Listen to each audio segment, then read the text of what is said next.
شباب تعالوا وياي بس تخيلوا هذا الموضوع. أكثر من 400 مليار دولار أنفق العراق على الاستيراد بين 2020 و2024 بمعدل 80 مليار دولار بالسنة الواحدة.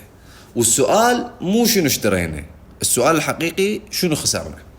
اللي دا يصير هو أن السوق العراقي فقد هويته الإنتاجية وصار مجرد واجهة للاستهلاك المفتوح لبضائع تدخل بلا رقيب، ولا تفكير بأثرها على الاقتصاد المحلي ولا على العملة الوطنية ولا على فرص التشغيل والاستقرار. 400 مليار دولار خلال 4 سنوات، تعرفون شنو ممكن نسوي بيها؟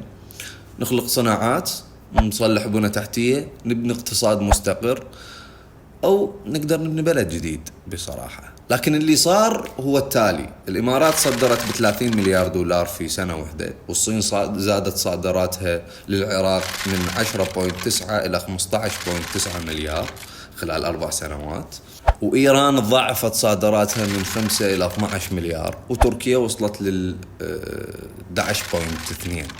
احنا نستهلك اكثر مما ننتج ونستورد اكثر من ما نبني. اللي يشوف ارقام الاستيراد وحدها ممكن يقول السوق دا يتحرك، لكن اللي يقرأ المشهد كامل راح يشوف اقتصاد مشلول يعتمد على النفط للتمويل وعلى الخارج للتوريد وعلى التكرار في الفشل لتبرير الواقع. خليني هيك اقول 400 مليار كلش هواي شباب.